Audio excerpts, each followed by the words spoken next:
الحمد لله الحمد لله الذي هدانا بعفوك الساري ومدارك الجاري واجمعني به في كل أطواري وعلى آله وصحبه يا نور. الحمد لله. Masyaallah hadirin wal hadirat yang dimuliakan oleh Allah Subhanahu wa taala. Alhamdulillah, alhamdulillah, Allah Subhanahu wa taala memberikan kita panjang umur, sehat, afiah sehingga kita bisa memasuki tahun baru Hijriah 1445 Hijriah. Masyaallah hadirin wal hadirat yang dimuliakan oleh Allah Subhanahu wa taala.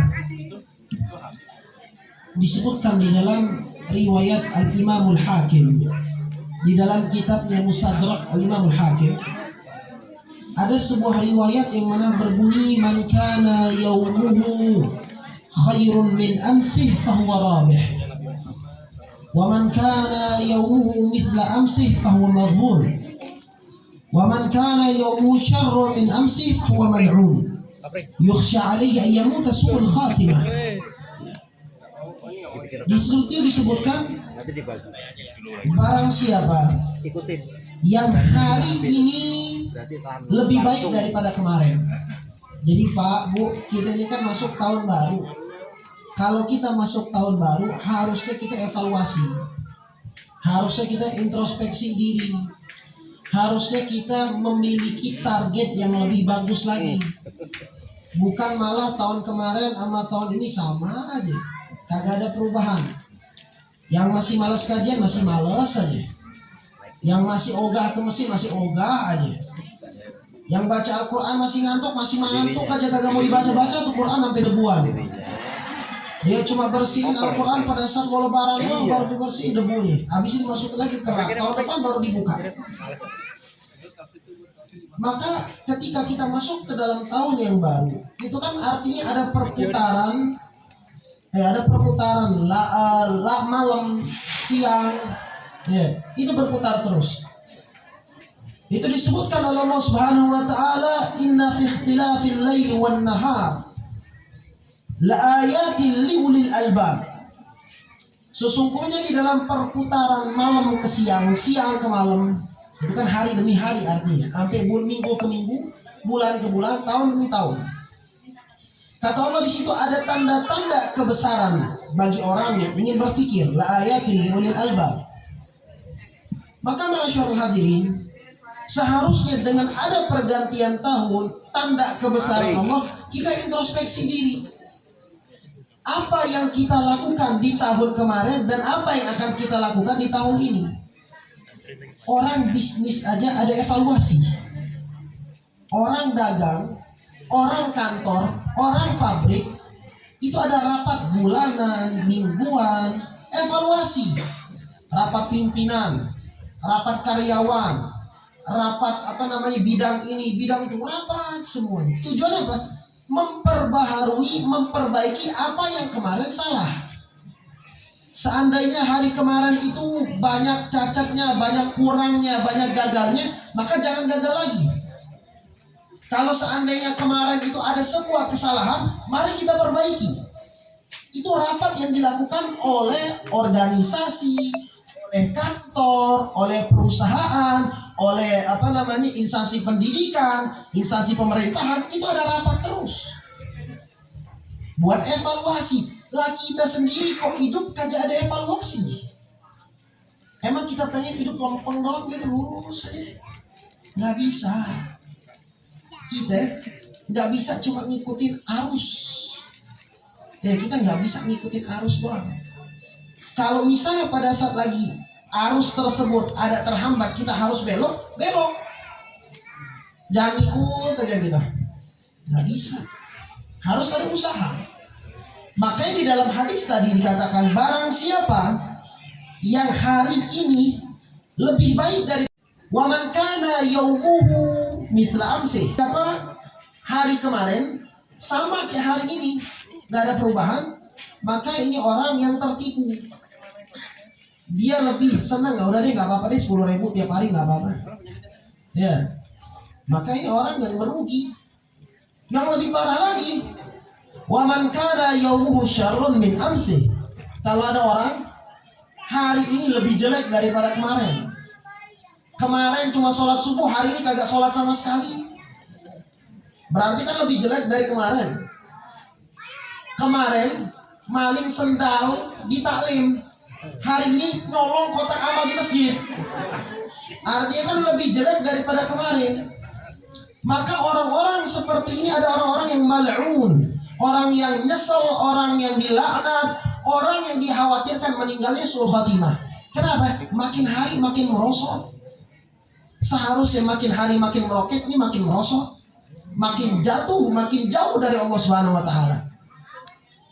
Kita sebagai manusia dan sebagai makhluk Allah, ambil kabar dari Nabi Muhammad di dalam hadis qudsi.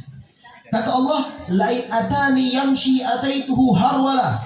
Dalam riwayat lain Allah Subhanahu wa taala dalam hadis qudsi mengatakan, "Lain taqarraba ilayya bi shibrin taqarrabtu ilaihi dhira'an. Wa in taqarrabtu ilaihi dhira'an taqarrabtu ilaihi ba'an." Itu kata Allah, selagi manusia berusaha mendekat kepadaku, sebelum dia mendekat aku udah dekat. Itu Allah.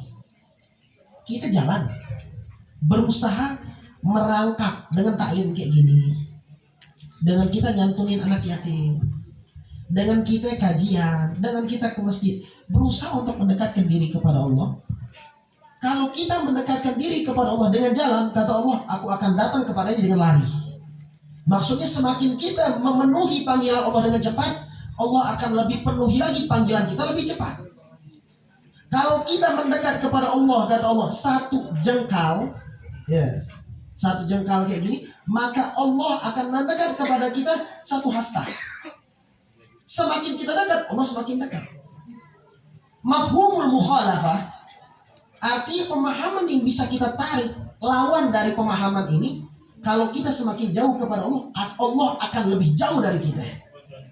Ya, jadi yang jodohnya kagak dapat, gak kelihatan hilalnya sampai sekarang, ya, itu jangan salahin Allah, salahin kita. Kenapa gak mendekat sama Allah? Yang kita arisan kagak keluar-keluar, padahal udah harap banget. Di koncang kagak pernah keluar. Padahal utang udah numpuk, tujuannya arisan biar bayar utang malah nambah lagi buat nyicil arisan. Maka kalau misalnya kita ada start problem kayak gini, maka yang harus kita lihat bagaimana hubungan kita kepada Allah. Hubungan kita kepada Allah Subhanahu wa taala yang kita lihat. Kalau kita ada problematika tapi solusi nggak kunjung tiba, maka lihat bagaimana hubungan kita kepada Allah Subhanahu wa taala. Dalam hadis Nabi Muhammad mengatakan, la yazalu qaumun yata'akhkharun hatta yuakhirahumullah. Tidaklah sebuah kaum demen ngebelakangin urusan Allah, demen di belakang, maka segala urusan dia akan dibelakangin oleh Allah Subhanahu wa taala. Demen di belakang. Nah, ini saya punya guru, Allah yarham, Abu Yasir Ahmad Naufal Al-Kaf. Beliau ketika menjelaskan hadis ini, beliau juga menggambarkan gambarannya orang yang kalau taklim, orang yang kalau ke masjid, sholat di masjid, bawaannya pengen nyender di belakang aja. Datang aja belakangan, biar sandaran, biar kagak kelihatan. Pengennya di belakang, bukan karena telat, bukan karena uzur, bukan karena ada hal hajat yang mendesak, emang ogah, emang kagak mau, gak doyan di depan. Kalau ada panggilan Allah, ntar aja deh, ntar aja panggilan Allah. Kenapa? Masih nonton drakor, masih nonton film, demen banget nonton drakor, lama-lama jadi pelakor ntar. Masyaallah hadirin, orang yang selalu mengundur urusan Allah. Ada urusan zakat, malas bayar zakat, lebih ngedepanin shopping dulu daripada zakat. Ada kesempatan untuk bayar puasa, kagak mau bayar puasa, padahal kemuliaan waktu tanggalnya pas banget, dia lebih mengedepankan kondangan daripada puasa. Maka orang-orang yang lebih memilih urusan dia daripada urusan Allah, maka ketahuilah segala urusan dia akan ditelatkan oleh Allah Subhanahu wa taala. Dan ini yang dikatakan juga oleh seorang ulama mufassir, ahli tafsir dari kota Mesir, dari negara Mesir, yaitu Syekh Mutawalli Sya'rawi dalam kitab tafsirnya Khawatirul Iman. Jadi ini yang harus kita evaluasi, bagaimana hubungan kita kepada Allah, makin mendekat atau makin menjauh. Seandainya kita menjauh dan udah jauh banget, bukan jauh lagi, ke pelosok dalam jurang, saking jauhnya. Maka ayo cepat-cepat bangkit, mumpung tahun baru, evaluasi dan kembalilah untuk hijrah kepada Allah Subhanahu wa taala. Masyaallah hadirin yang dimuliakan Allah Subhanahu wa taala. Ini kan tahun Hijriyah. Tahun baru Hijriyah. Tahun baru Hijriyah 1445 Hijriyah itu kalau kita hitung mundur selama 1445 tahun, itu dihitung dari tahun pertama Nabi hijrah dari kota Mekah menuju kota Madinah. Bukankah kita disuruh oleh Allah untuk mengikuti Nabi Muhammad? Kita disuruh oleh Allah untuk mengikuti Nabi Muhammad. Laqad kana lakum fi Rasulillah uswatun hasanah. Bukan namanya doang uswatun hasanah, tapi nggak hasanah. Ya, uswatun hasanah artinya suri tauladan yang baik. Nabi Muhammad suri tauladan yang baik. Maka dari itu mari kita jadikan Nabi Muhammad suri tauladan. Contoh Nabi Muhammad bukan cuma dijadiin pajangan. Datang ke kajian, datang ke taklim, yang dicari bukan bagaimana saya bisa menggali ilmunya Nabi, tapi cari bagaimana gue bisa ketawa di taklim. Ya, yang penting lucu aja. Atau kalau kagak lucu, yang penting kalau misalnya gue taklim, yang gue dapetin harus ada foto selfie. Ya, sama penceramahnya kah, sama temannya kah, yang penting bisa update status. Ada yang lebih parah lagi, datang ke taklim itu nggak hadir taklimnya, cuma store muka, foto balik. Ya, alhamdulillah udah hadir majlis Al-Furqaniyah, padahal di rumah lagi nonton drakor sekarang. Ada orang-orang yang kayak gitu, masyaallah hadirin. Datangnya dia ke taklim bukan mencari Allah, bukan mencari Nabi Muhammad, tapi dia cari yang lain, buat nagih utang lah, buat inilah, buat melihat orang yang nunggak arisan, mana nih mama yang nunggak arisan. Itu yang dia cari. Nah, walaupun dalam hadis disebutkan dalam kitab Nurul Iman, orang-orang yang kayak gitu tetap dapat pahala majelis. Itu sayangnya Allah kepada kita. Cuma sayang, orang dapat double, kita dapat satu. Orang balik dapat ilmu yang lebih berharga, dia cuma dapat duit tunggakan arisan. Kan sayang. Ketika kita belanja nih, ibu ini paling paham masalah belanja. Beli Shopee, bu, belanja di Shopee. Ada gratis ongkir, pakai nggak? Sayang kan kalau kagak dipakai. Ini datang ke majlis bisa dapat pahala 2. Ini kagak mau, dia pengen dapat pahala 1. Yang penting gue datang aja. Ya, selfie datang juga buka WhatsApp, main Instagram, kan sayang. Ketika kita bisa mengambil ilmunya Rasulullah, menerapkannya, ayo kita ambil. Dan Nabi Muhammad suri tauladan kita untuk kita tiru, untuk kita terapkan di dalam kehidupan kita. Itu akhlaknya Rasulullah, kita bawa ke rumah kita. Ini yang penting. Dan masyaallah hadirin, balik kepada pembahasan tentang tahun baru Hijriyah. Nabi kan hijrah dari Mekah ke kota Madinah. Nabi suri tauladan, kita disuruh ngikut. Kalau Nabi hijrah berarti kita ngikut ke Madinah juga. Wah, ini tanah daerah sini jadi murah nih. Ya. Di daerah mana nih namanya? Tiga Raksa Puri. Oh, udah nggak ada orang lagi di sini, kompleknya 0. Kalau misalnya kita mengartikan hijrah tersebut hanya hijrah dari kota Mekah ke kota Madinah. Makanya di dalam kitab Jawahir Al-Lulu'iyah, Syarah Arba'in An-Nawawiyah, di situ tertera makna hijrah ada 2. Ada hijrah secara lughatan, secara bahasa, ada secara syar'an. Hijrah secara bahasa adalah at-tarku, meninggalkan. Ya, secara bahasa arti hijrah adalah meninggalkan. Contoh, dalam Al-Quran Allah katakan di dalam surah Al-Muddathir, warruzzah fahjur. Kejelekan tinggalin, pakai kalimat uhjur. Dalam ayat lain Allah mengatakan juga, karena hijrah walaupun kalimatnya hajaro, tapi asal katanya dari ha jim ro, alifnya itu tambahan hajaro. Kalau kulihat itu gramatikal ilmu bahasa Arab. Ya kita mantan nyaho bahasa Arab mah. Ya. Boleh. Nah, masyaallah hadirin. Itu warruza fahjur. Ada ayat lain, ketika seorang istri nggak mau taat kepada suami, diajak sholat oga, diajak ibadah oga, diajak zakat kagak mau, enakan beli emas dan semacamnya. Maka Allah mengatakan istri-istri yang nusyus, yang kagak taat kayak gini, beri dia pelajaran dengan kalimat apa? Wahjuruhunna fil madaji. Pisahkan dari tempat tidur, maksudnya kasih jarak. Sehingga yang namanya orang pasangan yang sedang mencintai, kalau ada jarak itu akan merasa terazab, tersiksa. Walaupun dia kata benci, tapi benci bilang cinta itu mah. Ya. Maka Allah katakan wahjuruhunna fil madajir. Dan masih banyak lagi ayat-ayat yang menjelaskan tentang hijrah, pakai kalimat hajaroh yang artinya meninggalkan. Itu hijrah secara bahasa.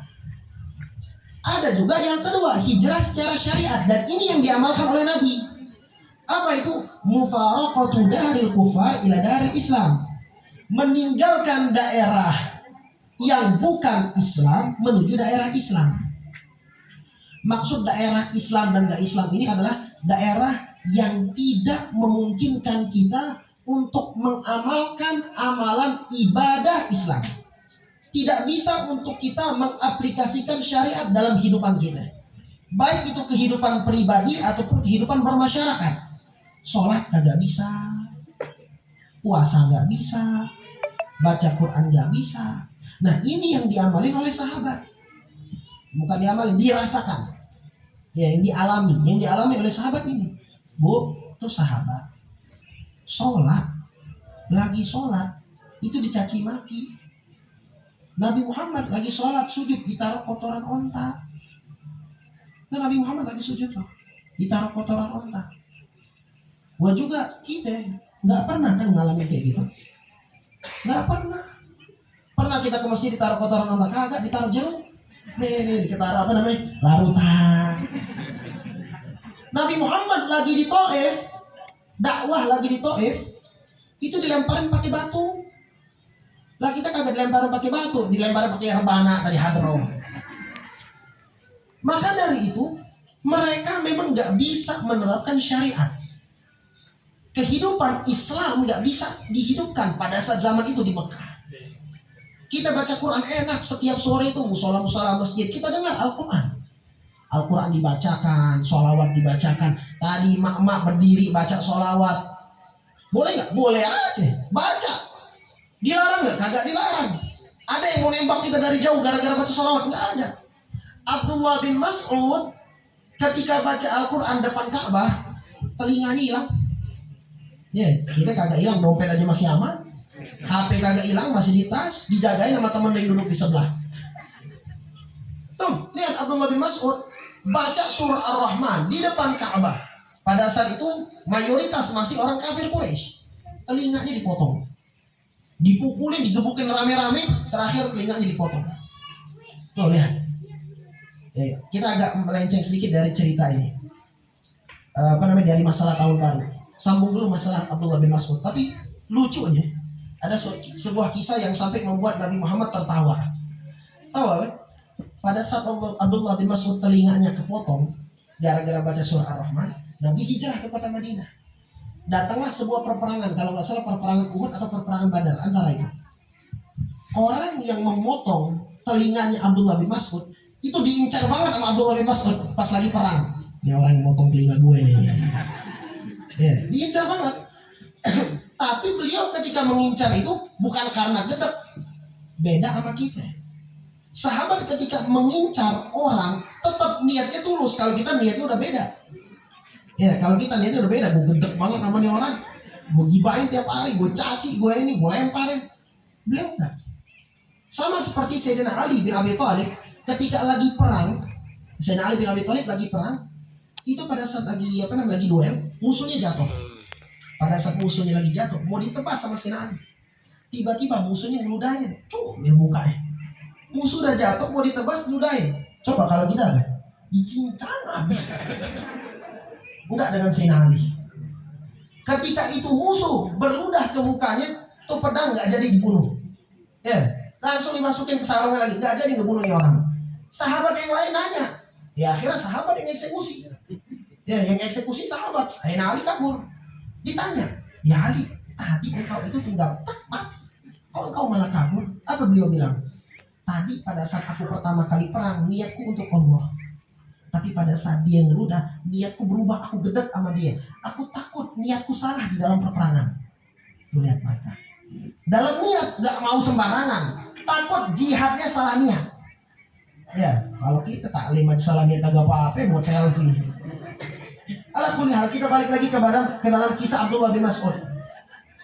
Abdullah bin Mas'ud, masyarul hadirin yang dimuliakan Allah Subhanahu wa taala, tuh diincar tuh musuh yang emang motong telinganya pada saat waktu itu di Mekah. Pas udah diincar, ya, dibunuh sama Abdullah bin Mas'ud dengan niat lillahi taala, tetap habis, meninggal, bahkan kepalanya yang lepas. Balik dia kepada Rasulullah SAW. Ya, pada saat balik kepada Rasulullah, dia nunjukin ini orang yang pernah motong telinganya di hadapan Nabi. Ya Rasulullah, nih, ini orang udah meninggal. Akhirnya Nabi sambil ketawa pas melihat ini, apa kata Nabi? Al-udhun bil-udhun wa ra'su ziyadah. Betul kata Nabi, telinga dibalas telinga, tapi kepala yang diambil ini bonusnya. Ya. Karena kan yang hilang telinga, seharusnya balas telinga, tapi dia bawa sekalian nama kepalanya. Kata Nabi ini bonus nih. Ya, ala kulli hal. Jadi yang mau kita bahas masalah Muharram, tuh Abdullah bin Mas'ud baca Quran aja kagak bisa di depan Ka'bah, dilarang. Kita mudah, enak, nyaman. Maka kita nggak ada alasan untuk hijrah ke kota Madinah. Ya, tapi kalau misalnya mau umroh ya silahkan. Mau haji boleh. Ya, mau daftarin saya juga kagak apa-apa. Ya. Itu nunggu aja udah lama banget. Kamu asyarul hadirin, haji umroh nggak masalah. Tapi kalau misalnya kita mau hijrah dengan alasan wah di sini nggak nyaman, di sini udah nyaman luar biasa. Kita ke masjid aman, sholat aman, semuanya nikmat, baca Quran nikmat. Maka kalau kita untuk mengikuti hijrah Nabi secara syariat tidak perlu. Tapi yang harus kita ikuti hijrahnya Nabi Muhammad SAW, bukan hijrah lokasi, tapi hijrah perilaku. Ya, hijrah perilaku. Karena pada saat Nabi Muhammad ke Mekah, masih di Mekah, Nabi Muhammad nggak bisa melakukan ibadah dengan baik. Karena dilarang, diganggu dan semacamnya. Maka Nabi pindah ke kota Madinah untuk melakukan ibadah dengan lebih baik lagi. Kita pun sama, hijrahnya Nabi kita ikuti. Ya, perputaran tahun marilah untuk kita melakukan hijrah. Hijrah apa? Menjadi pribadi yang lebih baik lagi. Yang malas kajian, ayo semangat lebih kajiannya. Yang malas sholat, ayo semangat sholatnya. Masa sholat malas? Ya sholat malas. Minta duit cepat. Ya, doa pengen cepat dikabulin. Tapi kalau panggilan azan, gak bisa. Maka mari kita berubah menjadi orang yang lebih baik lagi. Dan ini arti hijrah. Ya, dan inilah arti hijrah. Dan masyaallah hadirin yang dimuliakan Allah Subhanahu wa taala, orang kalau hijrah itu pasti ada gangguan, pasti ada rintangan. Gak mungkin kagak ada ujian, gak mungkin. Sampai Allah katakan dalam Al-Quran, am hasibal ladina amanu ayyaqulu amanna wahum la yuftanun. Itu di surah Ar-Rum atau Al-Ankabut. Itu kata Allah, apakah orang beriman mengira kalau mereka udah ngomong, oh saya beriman, terus kagak ada ujian gitu? Orang sekolah aja ujian, kita pun hidup ini ujian. Jadi kalau misalnya kita dapat ujian, wajar. Ada musibah, ada cobaan. Kebetulan juga ntar mungkin di akhir saya minta Fatihah. Kebetulan adik mertua saya meninggal baru banget pas saya lagi jalan ke sini. Ntar kita baca Fatihah bareng-bareng. Jadi hidup ini ujian. Pasti emang ada yang namanya ujian bertubi-tubi. Kadang ujiannya dari suami. Ya, suaminya pelit. Ya. Kadang ujiannya dari istri. Istri kagak mau taat, di rumah mau nonton drakor aja. Kadang ujiannya dari anak. Anaknya subhanallah aktifnya luar biasa. Kadang ininya bagus semua nih, anak bagus, suami bagus, istri bagus, pekerjaan masalah. Kadang pekerjaannya juga bagus, tetangga. Nggak tetangga, nggak taunya apa? Tukang sayurnya. Ujian pasti ada. Nggak ada orang hidup lurus aja aman, nggak ada ujian. Pasti ada. Kita lihat hijrahnya Nabi Muhammad. Ketika Nabi Muhammad hijrah, ingin mendapati tempat yang lebih baik lagi, diperintahkan oleh Allah Subhanahu wa taala, ujian pertama yang didapati oleh Nabi Muhammad, rumah dikepung. Rumah dikepung. Mau jadi baik nih, nggak boleh, enak banget ente. Dikepung rumahnya Nabi. Yang ngepung bukan orang yang main gaple, bukan yang cuma ngopi sambil makan kacang Garuda, bukan. Tapi mereka yang menghalangi dan mengepung rumah Nabi Muhammad, tuh pedang udah di tangan. Sehingga niat mereka kalau Nabi keluar langsung dipenggal kepalanya meninggal. Jadi nggak jadi hijrah. Tapi lihat, dijaga sama Allah Subhanahu wa taala. Semuanya tertidur. yang ngepung rumah Nabi Muhammad malam-malam tertidur. Nabi keluar, mereka nggak ngelihat. Sama sekali nggak ngelihat. Sampai siangnya baru mereka bangun. Jalan lagi Nabi Muhammad. Pas Nabi Muhammad lagi jalan, ketemu dengan seorang perempuan namanya Hindun. Hindun ini otak pembunuhan Sayyidina Hamzah. Otaknya dia tuh. Rencananya dia yang ngebuat. Yang Sayyidina Hamzah kan kita tahu pamannya Nabi. Yang wafat di peperangan Uhud. Yang digelari Sayyidus Syuhada, pemimpin orang mati syahid. Yang ngebunuhnya walaupun bukan Hindun langsung, tapi perintah dari Hindun. Yang ngebunuhnya Wahsy. Tapi Wahsy akhir hayatnya dia masuk Islam dan dia menjadi orang yang dibanggakan di dalam Islam karena dia menghancurkan semua orang yang mengaku menjadi nabi. Nabi kan nabi terakhir Nabi Muhammad. Setelah Nabi Muhammad wafat ada yang ngaku nabi. Itu diperangi nama Wahsy. Jadi walaupun di awalnya dia membuat Nabi Muhammad sedih, tapi di akhir hayatnya dia menjadi orang yang baik. Jadi nggak ada kata terlambat. Nah, yang asal muasal membuat Wahsy kenapa mau ngebunuh? Karena Wahsy ini dulunya budak. Dijanjiin nama Hindun. Ente kalau bisa ngebunuh Hamzah, anak janjiin bebas. Anak kasih duit bekal buat ente bebas. Dulu orang itu kalau dia jadi budak hina banget. Hina bukan main. Jadi kalau orang kalau udah jadi budak nih, pikiran dia, gua harus bebas. Itu kalau orang jadi budak. Budak dalam arti hamba sahaya, bukan budak dalam arti Sunda. Budak barudak bukan. Bukan itu. Sama itu mah. Jadi budak yang dimaksudkan hamba sahaya. Dia pengen bebas. Dijanjiin, ini harapan dia, cita-cita dia. Ya udah, apa aja dilakuin. Dibunuh Sayyidina Hamzah. Pas dibunuh nih Hindun saking gedeknya sama Sayyidina Hamzah, tuh dada Sayyidina Hamzah digelek. Hatinya diambil, dikunyah sama dia, kayak orang greget banget gitu. Nah, ini Hindun kayak gitu, saking greget, ya mama paling greget tangan doang gitu ya. Ini Hindun saking greget, hati orang diambil, digigit sama dia, dikunyah, dikunyah. Dan setelah dikunyah, dilepehkan. Nabi ngedengar kisah ini nangis, Nabi sedih. Tapi Nabi ngomong, tuh Hindun sayang aja. Kalau seandainya itu hati Sayyidina Hamzah dimakan sama Hindun, maka tubuhnya akan diharamkan oleh Allah dari api neraka. Karena dia memakan daging orang yang mati syahid. Orang mati syahid akan dilindungi sama Allah. Karena dia makan, maka dia akan dilindungi sama Allah Subhanahu wa taala. Ini tertera di dalam kitab Muhammad sallallahu alaihi wasallam. Karangan Al-Ustaz Muhammad Ridho, Bendahara Universitas Azhar. Al-Kulihal. Tapi kita lihat, Hindun separah-parah kayak gitu, akhir hayatnya masuk Islam. Jadi nggak ada kata terlambat. Nah, balik ke dalam cerita hijrah. Ketika Nabi hijrah, dihalangi sama Hindun. Mana Muhammad? Tapi subhanallah, mata dia nggak bisa ngeliat Nabi Muhammad. Nabi di depan dia nggak ngeliat, dia cuma ngeliat Abu Bakar. Padahal Nabi hijrah kan sama Abu Bakar. Yang dilihat cuma Abu Bakar, Nabi kagak. Dijaga lagi. Jalan lagi Nabi Muhammad. Orang kafir Quraisy ngebuat sayembara. Barang siapa yang bisa menemukan Muhammad hidup atau mati, baginya 100 ekor onta.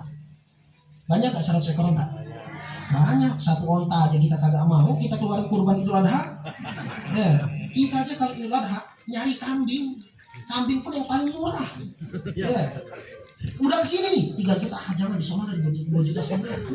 Ketemu lagi yang 2 juta, dicari. Kurus kagak apa-apa, sayang duit. Ini 100 onta. Sapi aja bisa kolektif itu bisa 27 juta, 30 juta, 100 kali bisa 3M. Dihadiahkan secara cuma-cuma. Dan zaman dulu kagak ada mobil. Onta, kuda itu menjadi kendaraan paling utama. Jadi kayak kita punya motor nih mahal, punya mobil, itu kuda dan onta bagi mereka. Orang kafir Quraisy rebutan untuk ngejar Nabi Muhammad. Tapi yang bisa ketemu dengan Nabi Muhammad ada seseorang bernama Waraqah bin Ju'sham. Itu dia ketika ngejar Nabi Muhammad, subhanallah tuh kuda nih keprosok ke tanah.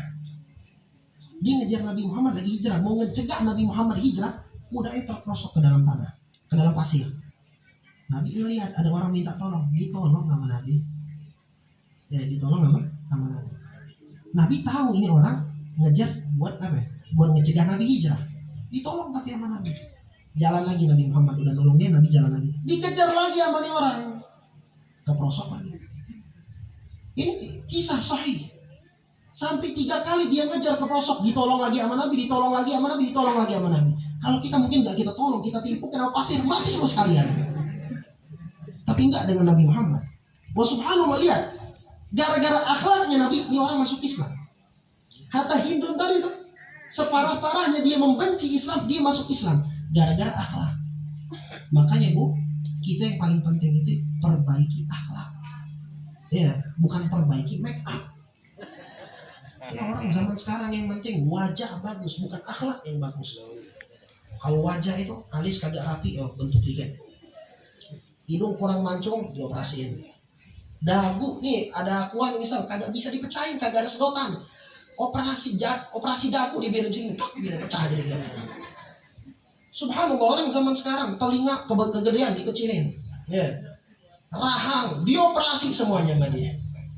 Make up dipakai make up yang paling mahal. Muka kayak habis ditabuk sama orang. Ya.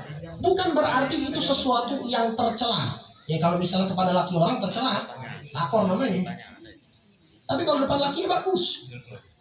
Tapi kalau kita fokusnya cuma hanya memperbaiki wajah, ya, bukan memperbaiki akhlak, maka kata Nabi Muhammad SAW, "Makasnallahu khalqa rajul wala khuluquhu fatut'imuhu an-nar abada." Kata Rasulullah, kalau ada orang cuma fokus ke dalam memperbaiki postur diri wajahnya, tapi akhlaknya kagak pernah dia perbaiki, maka dia akan dilahap oleh api neraka. Dan orang walaupun mukanya cantik segimanapun, tapi kagak ada akhlak, suami balik, walaupun bininya cantik di rumah kagak betah. Bukan rumahku surgaku, rumahku nerakaku. Ya nggak enak, nggak nyaman. Begitupun suami, istri kepada suami. Kalau suami seganteng apapun, duitnya banyak, tapi kalau seandainya dia kagak ada akhlak, nggak nyaman. Udah duit pusingin, lu gak usah balik ke rumah. Ya, karena nggak ada akhlak. Maka yang paling penting adalah akhlak. Lihat Nabi Muhammad. Ketika hijrah dihalangi oleh orang-orang yang membenci Nabi Muhammad, tapi akhir hayat mereka masuk Islam. Gara-gara apa? Bukan karena nggak dengar hadis Nabi, tapi karena ngelihat langsung akhlaknya Nabi Muhammad. Musuh jatuh ke prosok malah ditolong, bukan malah dibiarin tepuk tangan. Ditolong sama Nabi Muhammad SAW. Jalan lagi Nabi Muhammad hijrah. Ketika Nabi Muhammad hijrah lagi jalan, bersembunyi di dalam gua Thur. Pas Nabi lagi bersembunyi di dalam gua tersebut, ada pasukan ngejar Nabi. Dari mana tuh pasukan bisa tahu Nabi dalam gua? Ngelihat jejak kaki. Ya, ngelihat jejak kaki Nabi Muhammad. 100 ekor onta, semua rebutan. Tapi dijaga lagi sama Allah. Itu Imam Busiri di dalam kitab Burdahnya. Burdah ini Bu, kitab yang biasa kita baca di ta'lim, di kajian. Mulai sholli wa sallim daiman abada ala habibika khairi khalqi kullihimi. Ya Rabbi bil Mustafa baligh maqasidana waghfir lana ma madha ya wasi'al karami. Itu gosida Burdah. Kayak ada lagi Muhammadun Sayyidul Qaulaini wa Thaqalaini, Muhammadun itu gosida Burdah. Pengarangnya Al-Imam Al-Busiri. Ulama besar. Imam Busiri ketika menjelaskan tentang hijrahnya Nabi Muhammad, beliau mengatakan, "Dhannul hamama wa dhannul ankabut ala khairil bariyati lam tunsaj wa lam tahumi. Wiqayatullah khairul anami la wiqayatullah khairul anami lahu." Atau kama qala fi Burdah. Itu disebutkan di dalam kitab tersebut, ketika mereka masuk ke dalam goa, ngelihat goa itu, mereka mikir, wah nggak mungkin Muhammad masuk ke sini. Padahal jejak kakinya di ujung, di mulut goa. Tapi goanya tertutup dengan sarang laba-laba. Di depannya ada burung merpati yang sedang bertelur. Nggak mungkin Muhammad masuk ke dalam sana. Sehingga akhirnya mereka nggak jadi masuk ke dalam goa. Sampai Abu Bakar bilang, ya Rasulullah, kalau mereka nunduk di kita kita akan ketahuan. Kenapa? Dijaga sama Allah. Kesimpulannya kisah ini bisa kita dapetin apa? Kalau orang hijrah, rintangan pasti ada. Tuh Nabi Muhammad ada kekasih Allah. Allah paling sayang sama Nabi. Surga apa kita pengen masuk surga? Sebelum Nabi masuk surga nggak bakal dibukain. Nggak bakal dibukain. Emang buat kita? Enggak. Nabi dulu yang masuk. Kekasih Allah. Wala sawfa yu'tika rabbuka fatahbu. Apapun yang Nabi inginkan Allah akan berikan. Kita kiblat kemana? Ke Ka'bah kan? Kiblat itu dulunya ke Masjidil Aqsa. Dipindahkan oleh Allah. Awalnya itu bukan ke Ka'bah. Tapi karena Nabi pengennya ke Ka'bah, ya udah pindahin ke Ka'bah. Dalilnya apa? Allah katakan dalam Al-Quran, "Falan waliyannaka qiblatan tardoha." Ya Muhammad, ente mau kiblat kemana aja, alihin, gak apa-apa. Tapi karena Nabi pengennya ke Masjidil Haram, ke Ka'bah, ya ke Ka'bah akhirnya. Gitu kan? Saking sayangnya Allah kepada Nabi Muhammad SAW. Tapi ada ujian nggak? Wah, parah banget. Kita paling kalau kena COVID kemarin, karantinanya masih bisa makan, masih bisa GoFood. Ya, benar nggak? Nabi Muhammad diasingin, diblokir, diblokade, kagak boleh ada kiriman makanan. Tuh di lembah Bani Hashim, Nabi dan keluarganya ditaruh di situ selama 3 tahun. Nggak ada kiriman makanan, nggak ada kiriman minuman. Saking parahnya Pak, Bu, saking parahnya nggak ada makanan. Tuh ada yang batuk mereka makan. Banyak dari keluarga Nabi yang wafat. Ada juga di antara mereka ngambil ranting-ranting pohon tuh, kan kalau dari luarnya kering, dikupas sama mereka, dalamnya agak basah, itu yang mereka makan. Kita separah-parahnya kita ada ujian, nggak pernah sampai kayak gitu. Masih enak makan nasi pakai ikan goreng. Tuh lihat Nabi Muhammad. Padahal kekasih Allah. Lah kita siapa pengen selamat dari ujian? Ngimpi. Nabi ujiannya banyak, kita bukan kekasih Allah pengen gue pengen mau selamat gak ada ujian. Gak mungkin, pasti ada ujian.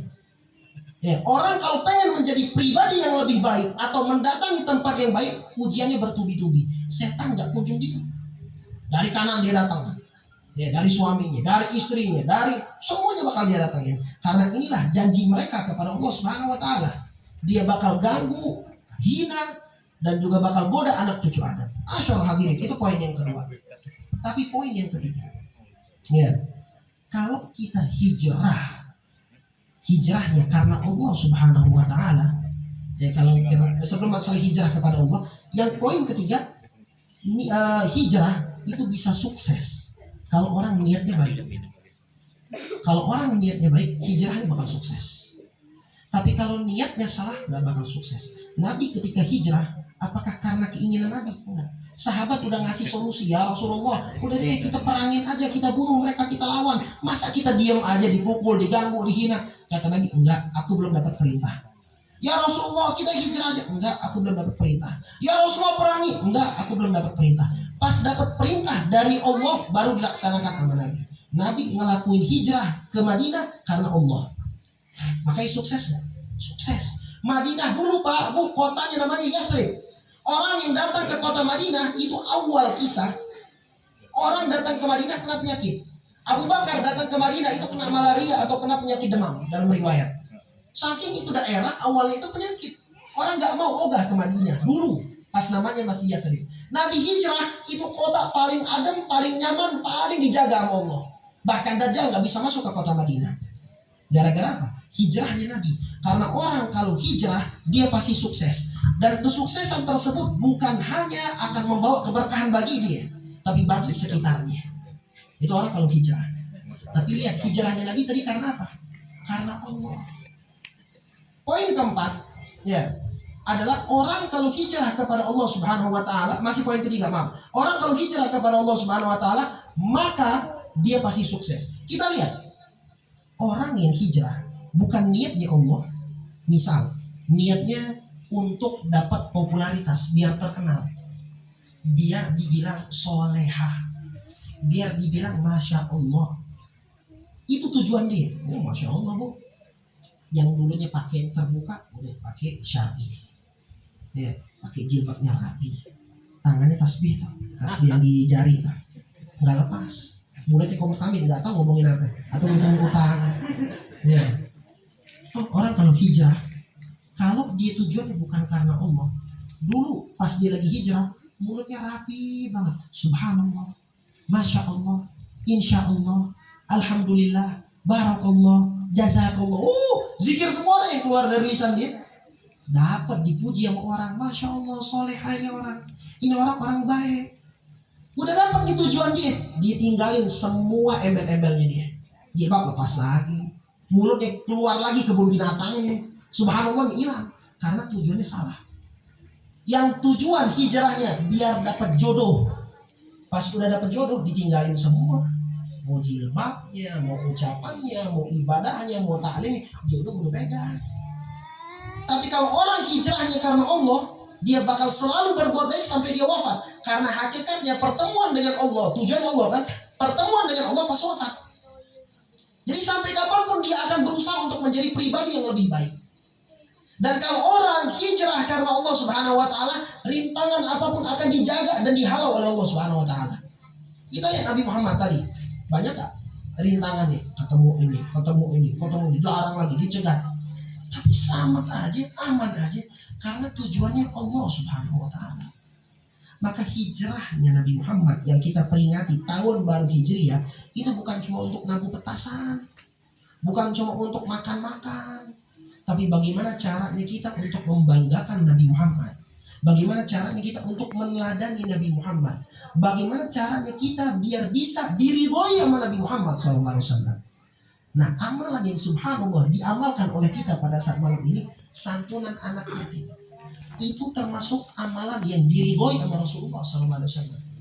Pak, Bu, kita ini sering saya sampaikan di beberapa tempat. Kita kalau misalnya ngelihat amalan kita itu nggak ada apa-apa, kita sering riak, benar nggak?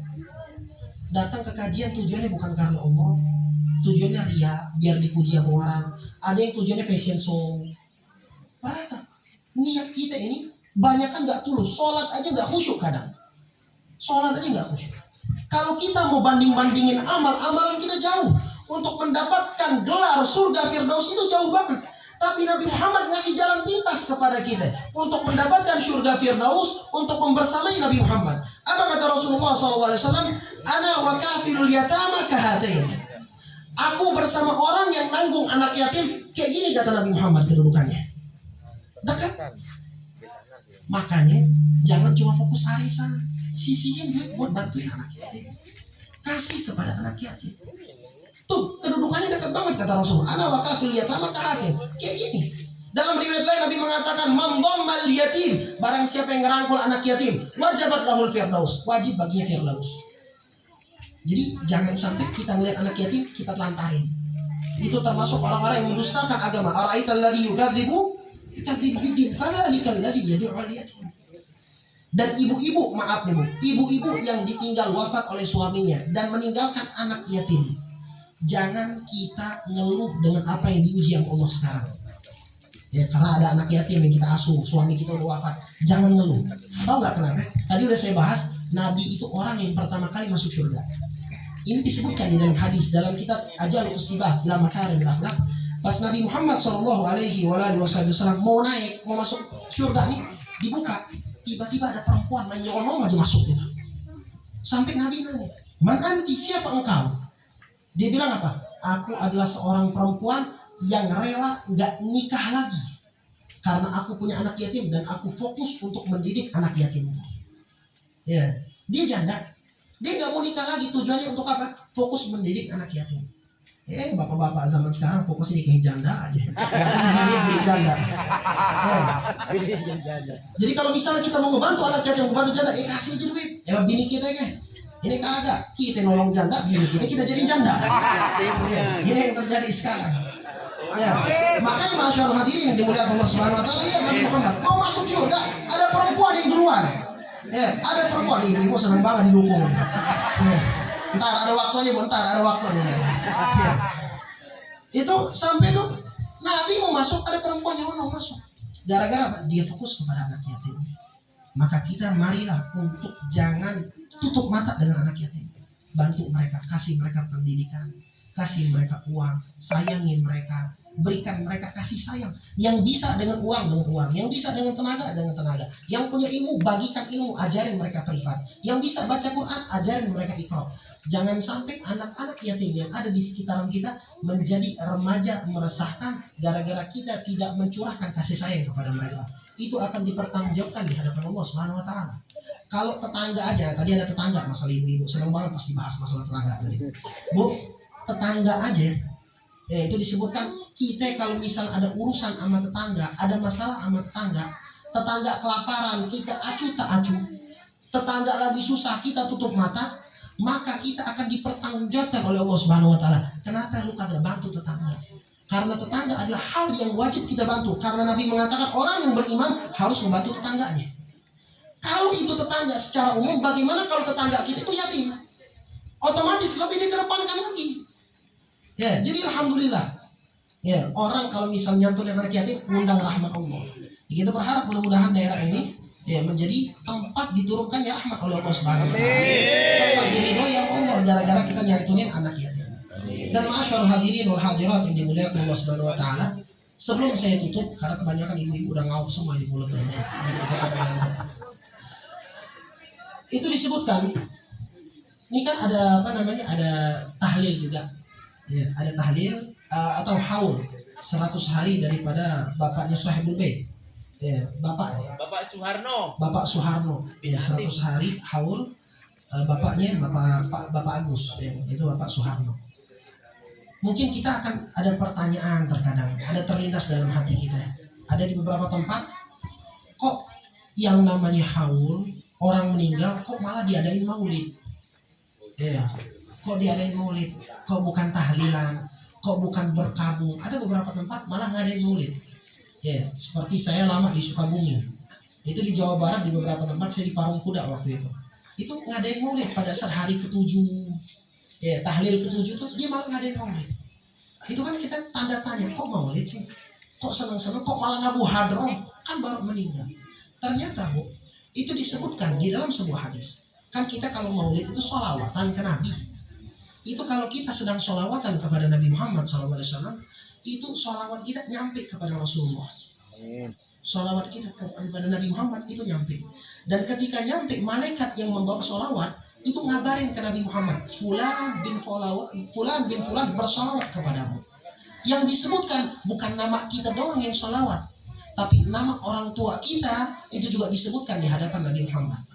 Maka otomatis ketika kita solawatan, ngadain maulid dengan niat tahlilan atau haul dan semacamnya, ini termasuk kebaktian yang paling hebat yang bisa kita lakukan kepada orang tua yang telah wafat.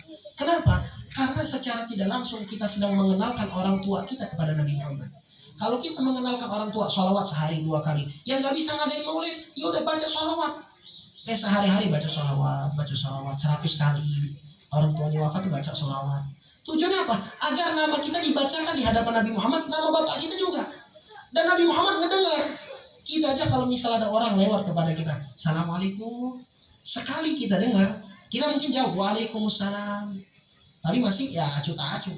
Besok ketemu lagi, Assalamualaikum Pak, apa kabar? Waalaikumsalam, baik. Tuh berhari-hari kita penasaran siapa sih ini orang.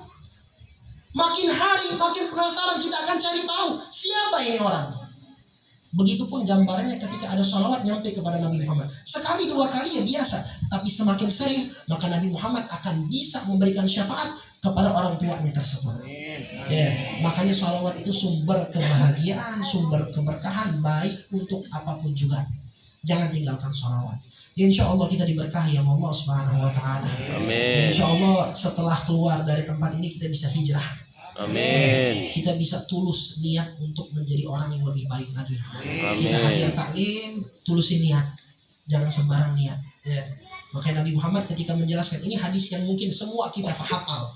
Innamal a'malu binniyat. Bu, itu hadis hampir di setiap kitab, mulainya di nomor pertama, di Arba'in hadis pertama, di kitab Mukhtarul hadis pertama. Karena pentingnya niat sehingga ulama menaruh hadis tentang niat di nomor pertama. Dan ketika masalah itu juga tentang ada hijrah. Hadis ini kalau kita baca secara lengkap, di bawahnya itu tentang hijrah. Siapa hijrah karena Allah, siapa hijrah karena dunia. Maka kita teruskan niat kita untuk Allah, hadir ke sini mumpung belum selesai. Yang tadinya hadir niatnya buat kebuli, ya, buat makan, berubah niat. Mumpung masih ada waktu. Yang hadirnya tadi buat dunia, perbaiki niat kita. Jangan sampai niat kita rugi, balik gak dapat apa-apa. Balik cuma bawa besek. Abis kita makan keluar jadi kotoran. Tapi yang kalau kita bawa niat yang baik, itu akan membawa keberkahan. Bukan buat kita, tadi udah saya bahas, bukan hanya buat kita, buat anak kita, buat suami kita, akan membawa keberkahan dan perubahan karena kita yang hijrah. Ya, jadi jangan sampai kita cuma bawa besek. Bawa akhlaknya Nabi. Tadi ada beberapa pesan yang saya sampaikan, seperti hadis, seperti amalan tentang kepada tetangga. Bawa ini, bukan cuma didengar, tapi kita bawa jadikan amalan. Kita bawa kepada anak kita, kepada suami kita pas balik rumah, bukan cuma besek, tapi pas lagi makan selipin tentang hadis Nabi, selipin tentang akhlaknya Nabi. Ini akan menjadikan rumah tangga kita menjadi harmonis dan akan menjadikan keberkahan bagi rumah kita. Insya Allah kita akan menjadi orang yang lebih baik lagi, orang yang diridhoi oleh Allah Subhanahu Wa Taala, orang yang disayangi Allah. Amin ya rabbal alamin. Bismillahirrahmanirrahim. Alhamdulillahirabbil alamin. Allahumma ja'alna hadza jaman marhuma wa tafarraqna min ba'dihi tafarruqan ma'suma wa la taj'al fina wa la minna wa la ma'ana shaqiyyan wal mahruma. Allahumma la tada fi majlisina hadza dhanban illa ghafartah wa la hamman illa farajtah ولا مريض إلا شفيته ولا دين إلا قضيتها ويسرتها برحمتك يا أرحم الراحمين. اللهم إنا نعوذ بك من علم لا ينفع ومن قلب لا يخشع ومن أدية لا يستجاب لها. اللهم اجعل سريرتي أحسن من علانيتي. اللهم اجعل سريرتي أحسن من علانيتي.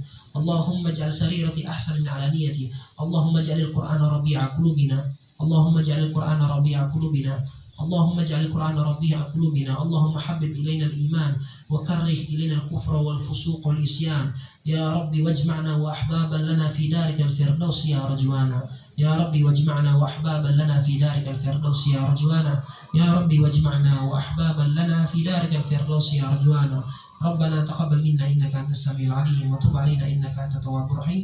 وصلى الله على سيدنا محمد وعلى آله وصحبه وسلم والحمد لله رب العالمين بسر الفاتحة. أعوذ بالله من الشيطان الرجيم. بسم الله الرحمن الرحيم. الحمد لله رب العالمين الرحمن الرحيم مالك يوم الدين. إياك نعبد وإياك نستعين اهدنا الصراط المستقيم صراط الذين أنعمت عليهم غير المغضوب عليهم waladdallin. Amin. Sebelum kita tutup, marilah kita kirimkan Fatihah. Yang pertama untuk orang tuanya Sahibul Bait, Bapak Suharno bin Anib, Anallah bin Atib bin Atim, Anallah yaghfir lahu warhamhu wa yaskunhu jannah birahmatih wa walidina wa walidihim khassa wa jami'il amwatina wa amwatil muslimin 'amma wa ila hadratin nabi sallallahu Muhammadin sallallahu alaihi wasallam. Al-Fatihah. Bismillahirrahmanirrahim. Alhamdulillahi rabbil alamin arrahmanir rahim maliki yaumiddin. Iyyaka na'budu wa iyyaka nasta'in ihdinas siratal mustaqim siratal ladzina an'amta 'alaihim ghairil maghdubi 'alaihim waladdallin. Amin. Lalu yang kedua, untuk adik mertua saya yang baru saja wafat, dan untuk orang tua kita semua yang telah meninggalkan kita, kerabat kita, keluarga kita. Fatihah. Allah yaghfir lil syarifah Misbah binti Idrus al-Habsyi, Allah yataghashshahum birahmah wal maghfirah, wa Allah yaghfir liwalidina wa walidaykum khassah wa jami' amwatina wa amwatil muslimin 'ammah wa ila hadratin nabi sayyidina Muhammadin sallallahu alaihi wasallam. Al-Fatihah. Bismillahirrahmanirrahim. Alhamdulillahirabbil alamin arrahmanirrahim maliki yaumiddin. Iyyaka na'budu wa iyyaka nasta'in ihdinas siratal mustaqim siratal ladzina an'amta 'alaihim ghairil maghdubi 'alaihim waladdallin. Amin. Mungkin segini saja yang bisa saya sampaikan. Kalau ada kalimat yang salah mohon dimaafkan, atau bercanda yang berlebihan, atau yang sepuh sampai ngantuk dan semacamnya, mohon maaf. Hadanillahu wa iyyakum ajma'in. Wassalamualaikum warahmatullahi wabarakatuh. Waalaikumsalam.